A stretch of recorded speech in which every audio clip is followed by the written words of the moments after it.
Hello friends, welcome back to my new video. देखिए, second grade का exam आने वाला है। लगभग 30 दिन आप मान के चलिए। मैं आपको बता के चल रही हूँ, मतलब कम से कम 30 दिन है हमारे पास, ठीक है। और उसके अंदर हमें फर्स्ट पेपर के जीके कंप्लीट करनी है, राजस्थान का भूगोल कंप्लीट करना है और राजस्थान की करंट अफेयर। ये 3 चीज़ें मैं आपको करवाने वाली हूँ, और वो भी ये इस गारंटी के साथ कि आपको लगभग मैं जो चीज़ें कराऊंगी उसमें से 80 से 90% चीज़ें उसी में से मिल जाएगी, ठीक है। मैंने कुछ पेपरों का एनालिसिस किया, उससे मैंने ये चीज़ देखी कि राजस्थान जीके के अंदर अभी जो है लेवल बहुत सामान्य आ रहा है, ठीक है। आपको ज़्यादा टेंशन लेने की आवश्यकता नहीं है। चाहे कोई सा भी एग्ज़ाम हो, आरपीसी का हो, आरएसएसएमबी का हो, या अन्य कोई भी एग्ज़ाम कोई भी करवा रहा हो, ठीक है, उसमें सामान्य जीके और भूगोल, ठीक है, इनके सामान्य क्वेश्चन आ रहे हैं। आप बस ये क्वेश्चन देख के चले जाना, इन क्वेश्चन से बाहर आपका टॉपिक नहीं जाएगा। इसके एक्स्ट्राज में जो क्वेश्चन है लगभग 21, 22 और 23, 2021, 22 और 23 के जितने भी क्वेश्चन अब तक के एग्ज़ाम में हमारे टॉपिक, मतलब कि सेकेंड ग्रेड में जो हमारा टॉपिक दे रखा है राजस्थान की सभ्यता है, जिसमें कालीबंगा है, आहड़ है, बेराट है और गणेश्वर है। इसके अलावा आज जो मैंने तीन टॉपिक लिए, सभ्यताएँ है, अजमेर के चौहान है और गुर्जर प्रतिहार है, ठीक है। ये तीन टॉपिक, क्योंकि हम एक दिन में एक टॉपिक करके चलेंगे तो हमें बहुत टाइम लग जाएगा सिलेबस कंप्लीट करने में। तो लगभग 3 से 4 टॉपिक हम डेली के लेके चलेंगे, उसके अंदर हमारे फटाफट से जो हमारा सिलेबस है वो कवर हो जाएगा। अभी टाइम नहीं है कि मैं आपको पढ़ाऊँ, ठीक है। पढ़ाने में आपका काफ़ी टाइम भी वेस्ट हो जाएगा, और आपको अभी आपने जीके लगभग सबने पढ़ रखी है, सामान्य नॉलेज सबको है। तो हम सिर्फ क्वेश्चन देखने वाले, क्वेश्चन भी हम वही देखने वाले जो एग्ज़ाम में आने वाले, ठीक है। एग्ज़ाम में आने वाले क्वेश्चन ही हम देखने वाले हैं, जो क्वेश्चन अब तक के एग्ज़ाम में 2022 में सबसे ज़्यादा एग्ज़ाम 2022 में हुए। 2022 में जितने भी एग्ज़ाम में क्वेश्चन पूछे गए, रिपीट कर करके क्वेश्चन पूछे गए, ठीक है। तो वही क्वेश्चन आपको यहाँ पर भी पूछे जाएंगे, ठीक है। तो देखिए, स्टार्ट करते हैं हम आज का पहला क्वेश्चन। निम्न में से किस सभ्यता में आवास एवं बस्तियां बनाने में ईंटों का प्रयोग नहीं होता था। ये क्वेश्चन लगभग 3 से 4 एग्जाम में सेम क्वेश्चन पूछा गया है, ठीक है। तो आपको याद रखना है, गणेश्वर के अंदर ईंटे का प्रयोग नहीं होता था, ठीक है। गणेश्वर में ईंटों का प्रयोग नहीं होता था, ठीक है। नेक्स्ट क्वेश्चन देखते हैं। निम्न में से किस एक अभिकरण, मुझे ये यूज़ करने में इतना जोर आता है, ठीक है। नेक्स्ट क्वेश्चन देखते हैं। निम्न में से किस अभिकरण ने कालीबंगा के उत्खनन कार्य का उत्तरदायित्व संभाला। तो पुरातत्व सर्वेक्षण नई दिल्ली, इसने कालीबंगा के उत्खनन का कार्य या उत्तरदायित्व संभाला, ठीक है। नेक्स्ट देखते हैं हम। आहड़ को किस संस्कृति का प्रमुख केंद्र माना जाता है। तो आहड़ को माना जाता है लाल काले मृदभांड संस्कृति का केंद्र माना जाता है। 2 याद रखना, एक तो आहड़ का और एक गणेश्वर का। गणेश्वर का मैं आगे बता दूंगी, फिलहाल आप आहड़ का याद रखना। अब देखिए, पहली संस्कृति हमारी आई है आहड़। इसके कुछ की पॉइंट देख लेते हैं, जो आगे आपको क्वेश्चन में देखने को मिल जाएंगे, जो क्वेश्चन में नहीं देखने के मिलेंगे वो भी आप याद रखिएगा। आहड़ से सबसे पहले पूछा जाता है इसका उत्खननकर्ता और इसके अन्य नाम। ये 2 मोस्ट इंपॉर्टेंट क्वेश्चन है जो बार बार एग्जाम में पूछे जा रहे हैं, ठीक है। मैक्सिमम 90 से लगभग 80 से 90% ये 3 ही क्वेश्चन पूछ जाते हैं। एक तो उत्खननकर्ता, ठीक है, और एक इसके अन्य नाम, ठीक है, अन्य नाम। अब देखिए कैसे याद रखेंगे, तो आपको याद रखना है, एक व्यक्ति था, उसको सांकलों के अंदर बांध दिया, ठीक है। किसमें? सांकलों के अंदर उसको बांध दिया तो वो सड़ गया। आहड़ मतलब सड़, आहड़ मतलब कि सड़ गया, और फिर वो धूल में मिल गया, ठीक है। तो सांकलों से मतलब सांकलिया, एसडी सांकलिया जो है वो आहड़ संस्कृति के उत्खनन करता है। सड़ से मतलब आहड़, और धूल में मिल गया मतलब इसका अन्य नाम है धूलकोट। ये इंपॉर्टेंट क्वेश्चन है, बार बार पूछा गया है, ये अच्छे से याद रखना। एक है जो क्वेश्चन पूछा जाता है कि बनासियन बुल किस संस्कृति का केंद्र है। बनासियन बुल, ठीक है। बनासियन बुल याद रखना है, या बनासियन बेल कहते हैं, ठीक है। वो कहाँ का है, तो वो भी किसका है, आहड़ संस्कृति का है, ठीक है। ये आपको याद रखना है। नेक्स्ट क्वेश्चन देखते हैं। निम्न में से किस प्राचीन सभ्यता में सम्राट अशोक के 2 शिलालेख पाए गए। जहाँ अशोक का नाम आ गया इट्स मीन बेराट, ठीक है। मौर्य काल का नाम आ गया इट्स मीन बेराट। गुप्त कालीन अगर कोई अवशेष मिले इट्स मीन बेराट, ठीक है। और बौद्ध धर्म से संबंधित अगर कोई बात आ जाए तो बेराट। बौद्ध से संबंधित चैत्यों के संबंध में कोई बात आ जाए तो बेराट कर देना, ठीक है। चांदी के पंचमार्क मुद्राएं मौर्यकालीन मुद्राएं मिली है 36 मुद्राएं मिली, ठीक है, जिसमें से 28 तो इंडो ग्रीक थी और 8 पंचमार्क थी, ठीक है। ये याद रखिएगा।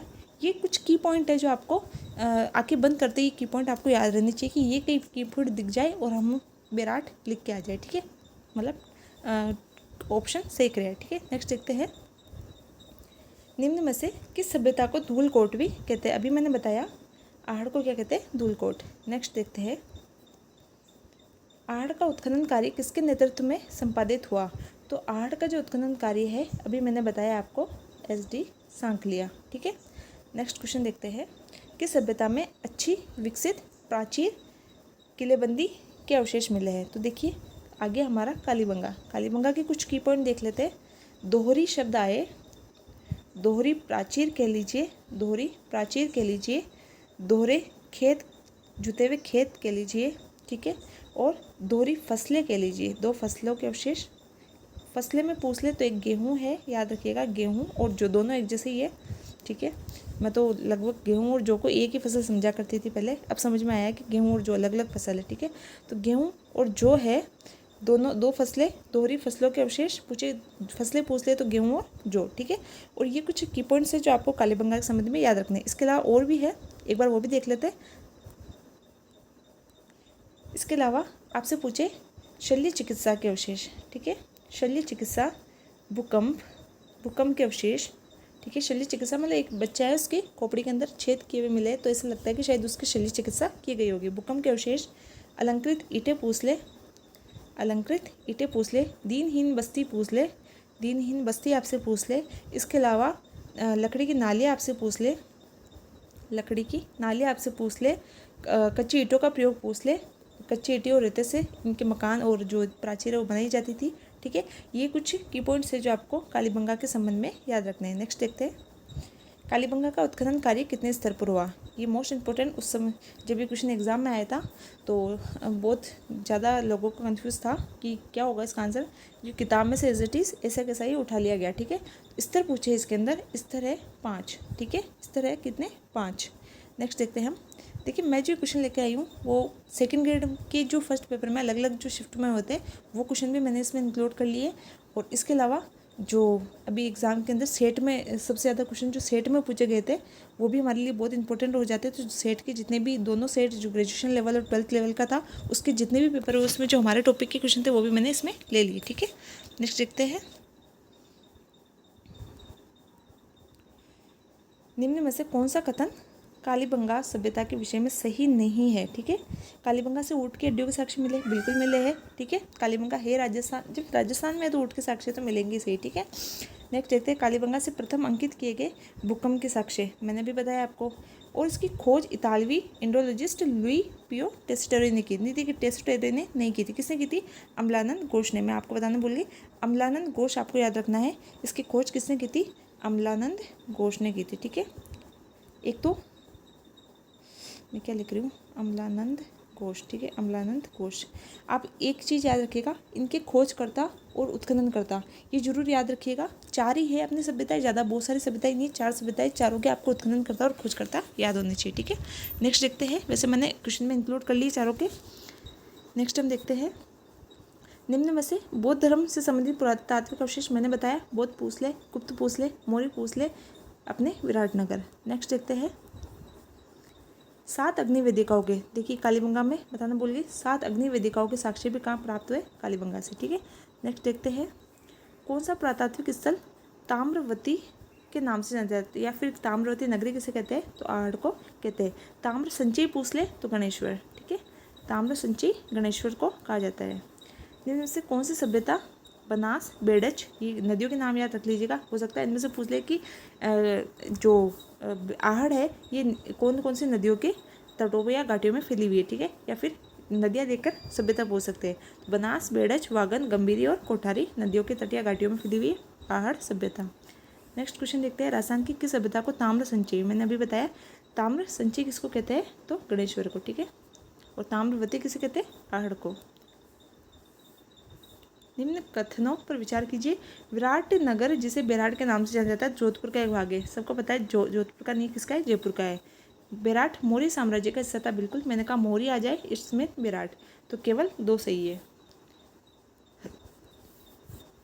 नेक्स्ट देखते हैं, उत्तर गुप्तकालीन, मैंने गुप्तकालीन, उत्तर गुप्तकालीन शंख लिपि के लेख, ठीक है। ये क्वेश्चन भी कम से कम 3 से 4 एग्जाम में मैंने लगातार रिपीट देकर, ठीक है। तो ये भी इंपॉर्टेंट है कि गुप्तकालीन शंख लिपि के लेख कहाँ से मिले हैं। तो मैंने आपको बताया गुप्तकालीन आ जाए, मौर्यकालीन आ जाए, मैक्सिमम जो है वो बेराट ही इसका आंसर होता है, ठीक है। नेक्स्ट देखते हैं प्राप्त, ये प्राप्त नहीं है, ये प्राक है, ठीक है। थोड़ा सा टाइपिंग मिस्टेक होगी। प्राक हड़प्पा युगीन संस्कृति, तो प्राक हड़प्पा युगीन संस्कृति के अवशेष कौन सी सभ्यता में मिले, कालीबंगा में। प्राक हड़प्पा सभ्यता पूछ ले तो सोनथी है, ठीक है, याद रखिएगा।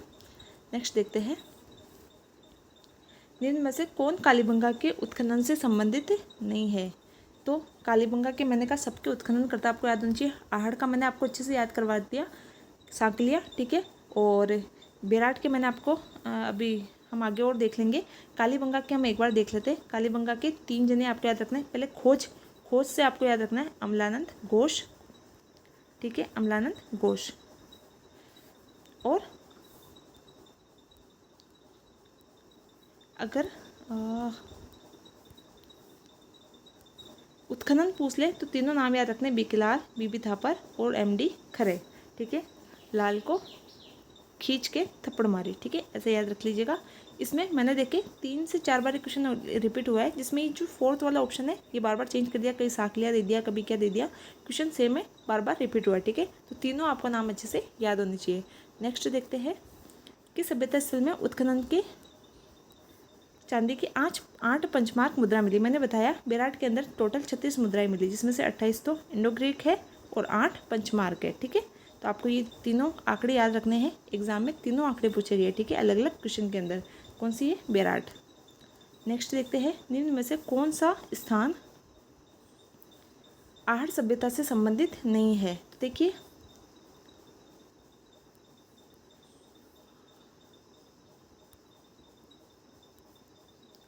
गिलुंड आहड़ से संबंधित है, भगवानपुरा आहड़ से, आवानेरी दोसा आहड़ से संबंधित नहीं है। और कौन सा ऑप्शन है, रोजड़ी, ठीक है। ये तीनों जो है वो आहड़ से संबंधित है, आवानेरी को छोड़कर। नेक्स्ट क्वेश्चन देखते हैं गणेश्वर की सभ्यता संस्कृति का महत्वपूर्ण स्थल है। तो गणेश्वर की जो सभ्यता है वो ताम्रयुगीन संस्कृति का महत्वपूर्ण स्थल है। नेक्स्ट क्वेश्चन देखते हैं गणेश्वर से प्राप्त जो मृत भांड है, अभी हमने ऊपर देखे थे आहड़ से संबंधित लाल और काले, ठीक है। और अगर गणेश्वर का पूछ ले तो उत्तरी कृष्ण मर्जित मृत भांड, ठीक है, ये आपको याद रखना है। निम्न में से किसके साक्ष्य कालीबंगा के पुरा स्थल से उत्खनन से प्राप्त नहीं हुए। कालीबंगा से नहीं हुए, ठीक है। गेहूँ मिला है, जोके मिले, हाथी दांत के कंगे मिले, चावल के अवशेष नहीं मिले, ठीक है। चावल और घोड़ा ये 2 कहीं देखने को मिले तो उसको काट देना, ठीक है। नेक्स्ट देखते हैं निम्न में से किस पुरातत्व स्थल का 1962-63 में बनर्जी और दीक्षित। देखिए बेराट आ जाए तो वैसे बेराट, वैसे बंगाल, ठीक है। और बंगाल के 2 नाम, एक तो हमारे बनर्जी साहब और एक हमारे दीक्षित साहब, बनर्जी और दीक्षित साहब, ठीक है। वैसे बेराट, वैसे बंगाल के 2 नाम बनर्जी और दीक्षित, इन दोनों ने इसका उत्खनन किया था। इसका जो दयाराम साहनी ने भी इसके उत्खनन में महत्वपूर्ण भूमिका निभाई थी, ठीक है। तीनों नाम आपको याद रखने, 3 नाम कालीबंगा के, 3 नाम आपको बेराट में याद रखने। नेक्स्ट क्वेश्चन देखते हैं बेराट का उत्खनन निम्न में से किसके नेतृत्व में किया गया। नेतृत्व पूछ ले तो दयाराम साहनी, ठीक है। नेक्स्ट क्वेश्चन देखते हैं बेराट के बौद्ध मठ और अशोक स्तंभ के आधार पर राजस्थान के बौद्ध धर्म के प्रमुख स्थान थे। तो देखिए बेराट आप सबको पता है, लेकिन जब ये क्वेश्चन आया था तो दो ऑप्शन में बेराट दे रखा था, तो लोग बहुत कंफ्यूज हो गए थे। ये बेराट नहीं, बेराट है, थोड़ा सा टाइपिंग मिस्टेक है, ठीक है। तो बेराट, लालसोट, शेरगढ़ और नगरी, ठीक है, ये चारों आपको याद रखने हैं। नेक्स्ट देखते हैं भीमजी की डूंगरी। बेराट से संबंधित 3 डूंगरियाँ मोस्ट इंपॉर्टेंट क्वेश्चन पूछे गए, और भी है लेकिन 3 याद रखनी। भीमजी की डूंगरी, बीजक की डूंगरी भी क्वेश्चन में बार बार रिपीट हुई है। भीमजी, बीजक और एक महादेव की डूंगरी। इसके अलावा हनुमान डूंगरी भी है, और भी है, ठीक है। ये 3 तो आपको याद रखने हैं, बेराट के अंदर है, ठीक है। नेक्स्ट देखते हैं अनाज रखने के बड़े मृत भांड गोरे और कोठे, ठीक है। काले और लाल मृत भांड भी आहड़ के, गोरे और कोठे जो किसे कहते हैं, तो जो अनाज रखने के बड़े मृत भांड होते हैं उनको कहते हैं गोरे और कोठे, ठीक है। कहाँ पर है, आहड़ के अंदर, ठीक है। नेक्स्ट देखते हैं निम्न में से किस एक हड़प्पा सभ्यता से जुते हुए खेतों के साक्ष्य मिले हैं। तो मैंने बताया जुते हुए के लीजिए, दोहरे जुते हुए के लीजिए, 2 फसलों के पूछ ले, सब किस में आएंगे, कालीबंगा के अंदर। नेक्स्ट है 300 ईस्वी से 300 ईस्वी पूर्व से 300 ईस्वी तक के काल में राजस्थान में गोल चैत्य, मैंने बताया बौद्ध से संबंधित चैत्य दे ले या कुछ भी दे ले, आपको क्या करना है, बेराट। नेक्स्ट देखते हैं गणेश्वर सभ्यता का उत्खनन किसके निर्देशन में हुआ, तो देखिए गणेश्वर सभ्यता का उत्खनन हुआ था अग्रवाल जी के नेतृत्व में, RC अग्रवाल, ठीक है, गणेश्वर अग्रवाल। नेक्स्ट है दयाराम साहनी, वो आगे वापस है, साहनी, बनर्जी, दीक्षित, किससे संबंधित है, बेराट से। नेक्स्ट हम देखते हैं सिंधु घाटी सभ्यता अलग एक हड़प्पा नगर है, मतलब इनमें से किस सभ्यताओं की जो उत्खनन करता है, उन्होंने ये कहा था कि सिंधु घाटी सभ्यता एक अलग में अपने आप में एक हड़प्पा का महानगर है। तो किस सभ्यता के संबंध में, कालीबंगा के संबंध में, ठीक है, ये भी आपसे पूछा जा सकता है, इंपॉर्टेंट क्वेश्चन है। कालीबंगा के बारे में कथनों को पढ़िए, ठीक है। कालीबंगा के दुर्ग तथा निचले नगर दोनों चारों ओर दीवारों से, मैंने बताया दोहरी प्राचीर से युक्त थे, ठीक है। दोनों दीवारें कच्ची मिट्टी की ईंटों से बनी हुई, बिल्कुल सही है, दोनों कथन क्या सत्य। और नालियाँ किससे बनी हुई थी, लकड़ी से बनी हुई थी, ठीक है। ये हमारे जो सभ्यताएं थी चारों, उनसे संबंधित जितने भी क्वेश्चन इंपॉर्टेंट थे, देखिए क्वेश्चन बार बार रिपीट हुए इसलिए मैंने रिपीट क्वेश्चन नहीं लिए, जिसमें एक ही क्वेश्चन एक एग्जाम में एक क्वेश्चन लगभग 4 से 5 बार रिपीट हो रखा है, तो मैंने उसको एक ही क्वेश्चन में लिया है, ठीक है। इसलिए आपको क्वेश्चन कम लग रहे होंगे, बाकी ये सारे क्वेश्चन जो है ये अब तक के एग्जाम में पूछे गए, इससे बाहर कोई क्वेश्चन नहीं पूछा गया, ठीक है। तो आपको ये अच्छे से याद रखना है। नेक्स्ट हम देख लेते हैं गुर्जर प्रतिहार वंश, ठीक है। नेक्स्ट हमारा टॉपिक है गुर्जर प्रतिहार वंश। गुर्जर प्रतिहार वंश के क्वेश्चन जो भी है अब तक के एग्जाम में पूछे गए, वो सारे हम फटाफट से देख लेते हैं। उस प्रतिहार शासक का नाम बताइए जिसने न केवल अरबों को आगे बढ़ने पर अंकुश लगाया, बल्कि अनेक शासकों को उनके आधिपत्य से भी मुक्त कर दिया। तो वो कौन थे, नागभट्ट प्रथम, ठीक है। नेक्स्ट क्वेश्चन देखते हैं आभानेरी तथा राजौरगढ़ के कलात्मक वैभव किस काल के संबंधित थे, गुर्जर प्रतिहार से संबंधित। ये क्वेश्चन 2 या 3 बार रिपीट हो चुका है। इसमें जो बार बार ये आभानेरी कम पूछकर, ये राजौरगढ़ के कलात्मक वैभव, ये राजौरगढ़, आप तो ये राजौरगढ़ याद रखिएगा, राजौरगढ़ के कलात्मक वैभव या राजौरगढ़ का मंदिर पूछ ले, कुछ भी पूछ ले, तो आप क्या करना है, गुर्जर प्रतिहार करना है, ठीक है।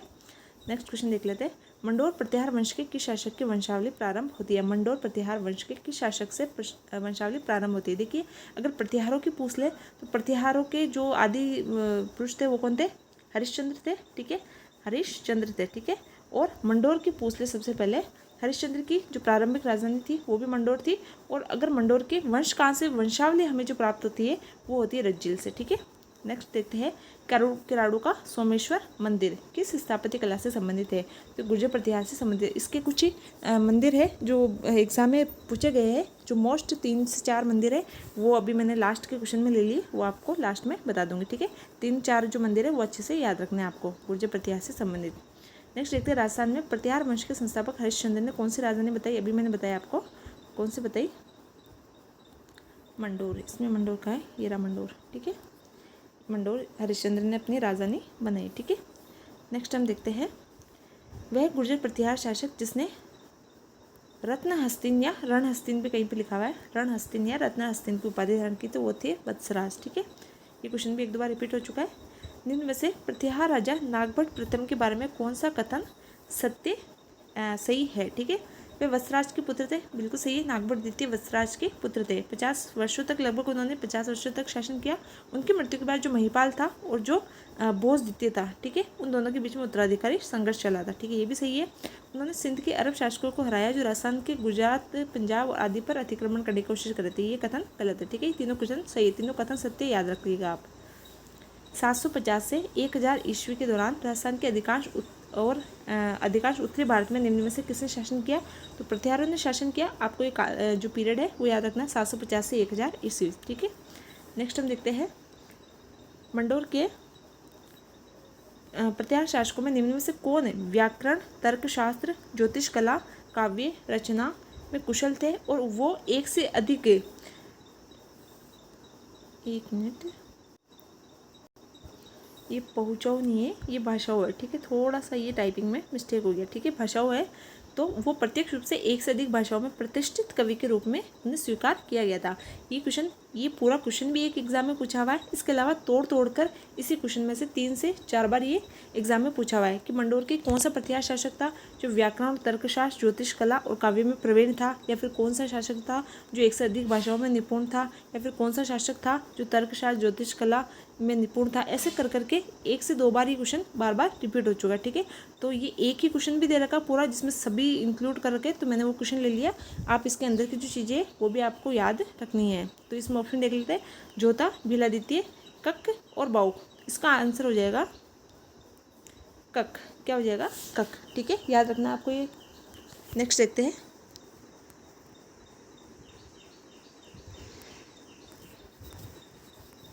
नेक्स्ट क्वेश्चन है,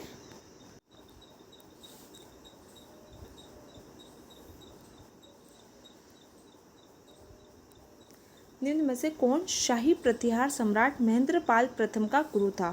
तो कौन था? राजशेखर। 2 याद रखने, एक तो महेंद्रपाल और एक महिपाल। ठीक है, दोनों ही MM से ही है।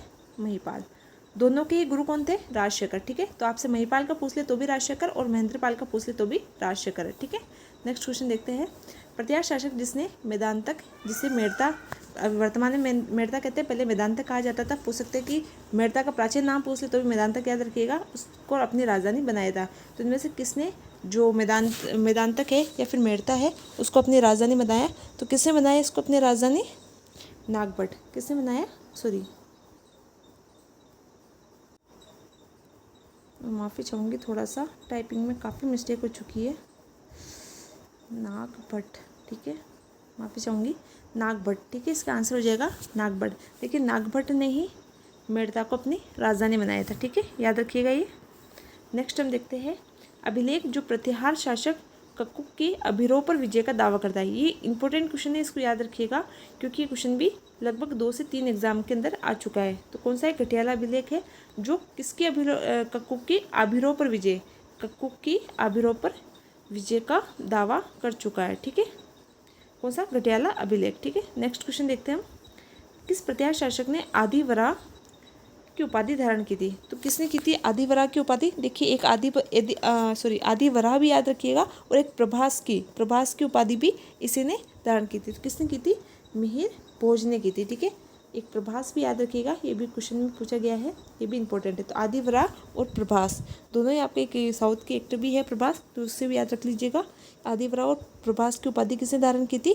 तो ये मिहिर भोज ने की थी। और इसने फिर आदिवरा की उपाधि धारण करके आदिवरा अंकित सिक्के चलाए थे। ठीक है, ये आपको याद रखना है। और ये मिहिर भोज जो है वो नागभट्ट जो सेकंड था उसके पुत्र थे।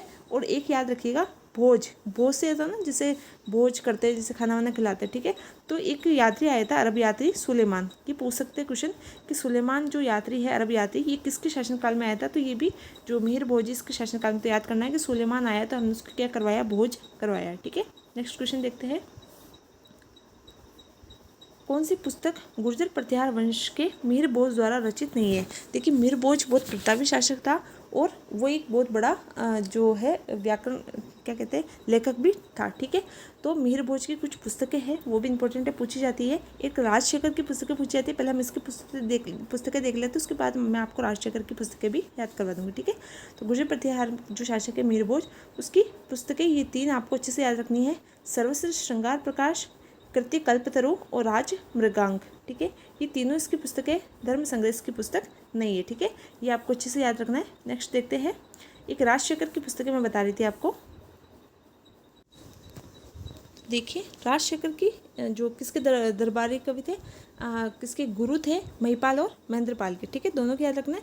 और इसकी जो इंपॉर्टेंट हो सकता है आपसे रचनाएं पूछ ले राजशेखर की, तो देखिए बहुत फेमस है कर्पूर मंजरी। मैं थोड़ी लिखने में दिक्कत हो रही है, आप सुन लीजिएगा, ये लिख लीजिएगा। कर्पूर मंजरी, बाल रामायण, बाल भारत, विद्वशाल भंजिका, भुवन कोश, काव्य मीमांसा और हरविलास। ये इंपॉर्टेंट किताबें हैं जो राजशेखर की है और पूछी जा सकती है। ठीक है, नेक्स्ट हम देखते हैं, प्रतिहारों की कौन सी शाखा सर्वाधिक पुरातन मानी जाती है? तो सबसे पुरानी जो शाखा है, अभी मैंने बताया, पहली राजधानी क्या थी? मंडोर थी, इसलिए सबसे पुरातन शाखा मंडोर मानी जाती है। गुर्जर प्रतिहार काल में निर्मित मंदिरों को चुनिए। मैंने बताया कि मंदिर इंपॉर्टेंट पूछे गए हैं, तो आपको ये कम से कम 3 मंदिर तो आपको रट लेने। एक ऊपर मैंने एक मंदिर और बताया था, उसको भी अच्छे से याद रखिएगा। तो देखिए, आहड़ का आदिवराह मंदिर और आभानेरी का आदिवरा मंदिर, दोनों अलग अलग मंदिर है। आहड़ का आदिवरा मंदिर और आभानेरी का आदिवरा मंदिर। आ से आहड़, आ से आदिवरा, आ से आभानेरी, आ से आदिवरा, ऐसे भी याद रख सकते हैं। मैंने बताया राजौरगढ़ का नीलकंठ मंदिर, ये राजौरगढ़ तो कम से कम 3 या 4 क्वेश्चन में पूछा गया, बार बार पूछा गया, तो ये तो आपको रट ही लेना है। ओसिया का हरिहर मंदिर, ये भी मोस्ट इंपॉर्टेंट है, ठीक है। और हम जो गुर्जर प्रत्यार है, जो क्वेश्चन अभी तो हाल ही में एग्जाम में नहीं पूछा गया लेकिन फिर भी इंपॉर्टेंट है, वो फैक्ट भी देख लेते हैं। एक जो हरिश्चंद्र है, जो आदि पुरुष कहा जाता है, ठीक है, हरिश्चंद्र, उसको उसका एक उपनाम मिलता है रोहिला द्वितीय, ठीक है, रोहिला द्वितीय, ठीक है, रोहिला द्वितीय। थोड़ा देखिए इसमें लिखने में समस्या होती है शेप में मुझे, तो आप, मैं बोल रही हूँ, स्पष्ट बोल रही हूँ, रोहिला द्वितीय, ठीक है। तो आप याद रखिएगा हरिश्चंद्र का उपनाम है रोहिला द्वितीय, ठीक है। ये भी रोहिल्द भी बोल रखा है, रोहिला द्वितीय भी बोल रखा है, ठीक है। तो आप ये शब्द याद रखिएगा, ये हरिश्चंद्र के बारे में कहा गया है। एक और जो उपाधि है नागभट्ट द्वितीय की, वो भी हम देख लेते हैं। नागभट्ट प्रथम अलग था, नागभट्ट द्वितीय, ठीक है, सेकंड है।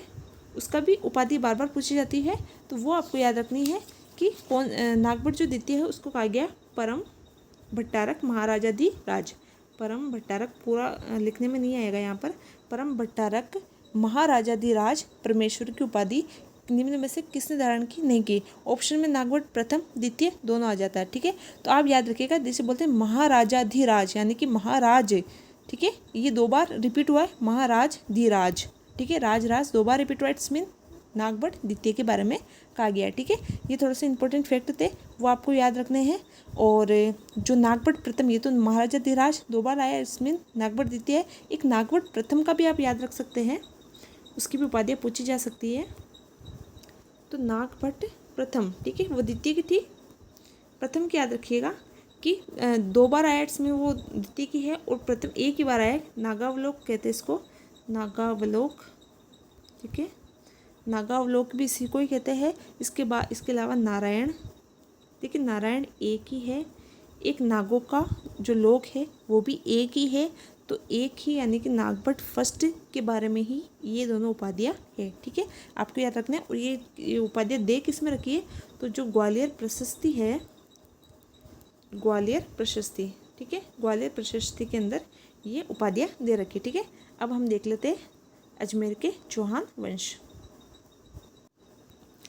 नेक्स्ट हमारा टॉपिक है अजमेर के चौहान। आज हम 3 टॉपिक है, 3 टॉपिक कर लेंगे, फिर नेक्स्ट हम 2 या 3 टॉपिक नेक्स्ट वीडियो में ले लेंगे, ठीक है। तो अजमेर के चौहान है, उससे संबंधित जितने भी इंपॉर्टेंट क्वेश्चन है, हाल ही में एग्जाम पूछे गए, वो मैं लेकर आई हूँ।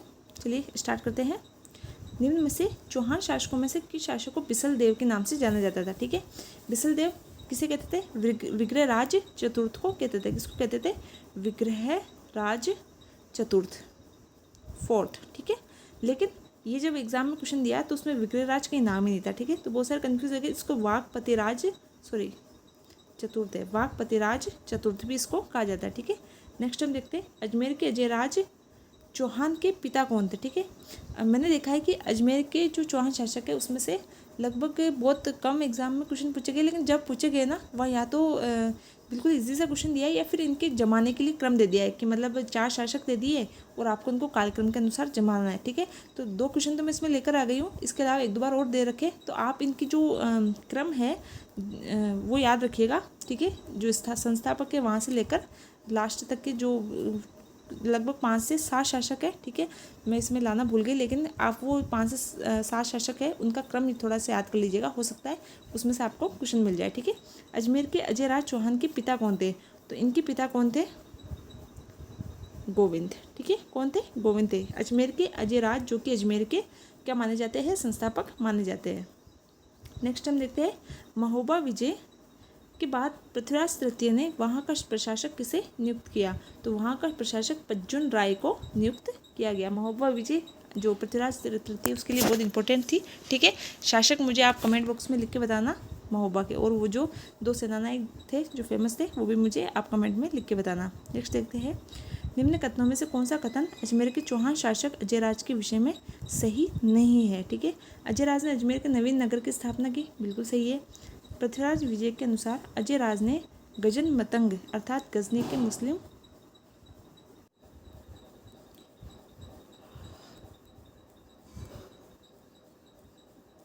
गजन मतंग यानी कि गजनी के मुस्लिम आक्रांता को पराजित करने वाला। ठीक है, किसके बारे में कहा गया है? तो वो कहा गया पृथ्वीराज विजय के अंदर कहा गया अजयराज के लिए। ठीक है, और दिल्ली को अपने अधिकार में लेने वाला पहला चौहान शासक था, ये गलत हो जाएगा। वो तो कौन था? पृथ्वीराज तृतीय था, अजयराज नहीं था। ठीक है, अजमेर की स्थापना इसने की। गजन मतंग इसको कहा गया। ठीक है, पृथ्वीराज विजय के अंदर किसके? पृथ्वीराज विजय जयानक की। ठीक है, और कुछ सिक्कों पर उसकी जो रानी थी सोमल देवी, उसका नाम उल्लेख मिलता है। ये क्वेश्चन पूछा गया है कि कौन से शासक की पत्नी का सिक्कों पर उल्लेख मिला है? तो नाम आ जाएगा अजयराज। अजयराज की कौन सी पत्नी का नाम सिक्कों पर मिला है? तो सोमल देवी। ठीक है, ये 2 से 3 बार क्वेश्चन पूछे गए, अलग अलग तरीके से पूछे गए, तो आपको याद रखना है अजयराज की पत्नी थी सोमल देवी, उसका सिक्कों पर उल्लेख मिलता है। ठीक है, नेक्स्ट क्वेश्चन देखते हैं। जयानक रचित पृथ्वीराज विजय में एक शासक की प्रशंसा में लिखा गया है कि उसने पुष्कर पर आक्रमण करने वाले 700 चालुक्यों को मार गिराया। निम्न में से ये बात किस शासक के बारे में कही गई है? तो देखते हैं किस शासक के बारे में कही गई है। ये कही गई है हमारे पृथ्वीराज प्रथम के बारे में। किसके बारे में कही गई? पृथ्वीराज प्रथम के बारे में कही गई। देखिए, वो आप अगर अर्णवराज के बारे में सोच रहे हो तो वो उन्होंने जो तुर्क आक्रांता थे उनको मारा था। ठीक है, ये चालुक्यों की बात हो रही है। तो चालुक्यों का आए तो पृथ्वीराज प्रथम, तुर्क आक्रांता को आए तो अर्णवराज। ठीक है, नेक्स्ट क्वेश्चन देखते हैं। किस चौहान शासक के द्वारा अजमेर में जो संस्कृत पाठशाला बनवाई गई थी उसको तोड़कर ऐबक ने 2.5 दिन का झोपड़ा मस्जिद बनवाई? तो किसने बनवाई थी यहाँ पर? तो ये बनवाई थी विग्रहराज चतुर्थ ने। ठीक है, क्वेश्चन पूछा गया है, इसमें पूछा गया है कि संस्कृत पाठशाला कहाँ है? अजमेर में। 2.5 दिन का झोपड़ा कहाँ है? अजमेर के अंदर। किस वंश के शासकों ने बनाए? चौहान वंश के। ठीक है, और कौन से शासक ने बनाए? विग्रह चतुर्देले बिसलदेव के दे। ठीक है, उसने बनवाया था। ठीक है, नेक्स्ट क्वेश्चन देखते हैं। राजस्थान के किस चौहान शासक को जयानक, जिसकी पुस्तक हमने देखी पृथ्वीराज विजय, ठीक है, अपने ग्रंथ में पृथ्वी को चांदी की मुद्राओं से भर देने का श्रेय दिया है? यानी कि जयानक ने अपनी जो पुस्तक थी पृथ्वीराज विजय, उसमें लिखा है कि चौहान वंश का एक शासक था जिसने पृथ्वी को चांदी की मुद्राओं से भर दिया। तो किस शासक के बारे में ये बात कही गई है? ये अजयराज के बारे में कहा गया है। ठीक है, नेक्स्ट हम देखते हैं। निम्न चौहान शासकों को कालक्रम के अनुसार व्यवस्थित कीजिए। मैंने अभी बताया कि ये क्वेश्चन 3-4 बार क्वेश्चन अजमेर के चौहान वंश में से अभी जो पूछा जा रहा है, ट्रेंड जो चल रहा है, वो इनके शासकों का क्रम पूछा जा रहा है। तो आप एक बार सारे शासकों का क्रम याद कर लीजिएगा। जो 2 क्वेश्चन आए हुए वो मैं एज इट इज़ लेकर आई हूँ आपके लिए, तो ये 2 देख लेते हैं। बाकी आप जो शासक है, अन्य जो भी शासक है उनके भी क्रम एक बार देख लीजिएगा। ठीक है, इसमें जो पहला ऑप्शन है उसके अनुसार इसको हम क्रम में जमाएँ। सबसे पहले आएगा विग्रहराज चतुर्थ, उसके बाद में आएगा पृथ्वीराज द्वितीय, उसके बाद में सोमेश्वर, और लास्ट में पृथ्वीराज राय पिथौरा यानी कि पृथ्वीराज तृतीय। ठीक है, तो इसका हो जाएगा 3, 2, 4, 1, 3, 2, 4, 1। ठीक है, सी जो है ऑप्शन, इसका आंसर हो जाएगा। नेक्स्ट देखते हैं। चौहान राजवंश के निम्न शासकों को कालक्रम के अनुसार व्यवस्थित कीजिए। तो देखिए, इनमें से सबसे पहले अजयराज हो जाएगा जिसने अजमेर की स्थापना की। संस्कृत पाठशाला वाला विग्रहराज चतुर्थ हो जाएगा। आनंद सागर वाला अर्णवराज हो जाएगा, और पृथ्वीराज चौहान हो जाएगा तृतीय। ठीक है, 1, 2, 3, 4। सबसे पहले अजयराज आएगा, फिर अर्णवराज आएगा, फिर विग्रहराज चतुर्थ आएगा, फिर पृथ्वीराज चौहान आएगा। ठीक है, तो 1, 2, 3, 4 इसका आंसर हो जाएगा। ठीक है, तो ये आज हमारे तीनों टॉपिक थे। मुझे उम्मीद है कि आपको वीडियो पसंद आएगा। देखिए, मैंने क्वेश्चन भी करवा दिए। क्वेश्चन की एक्स्ट्रा जो जानकारियाँ मैं दे सकती थी वो भी मैंने दे दी है। इससे बाहर आपके क्वेश्चन नहीं जाएंगे। ठीक है, फिर हम नेक्स्ट 2 या 3 या 4 टॉपिक लेकर मिलती हूँ आपको नेक्स्ट वीडियो में। तब तक के लिए थैंक यू।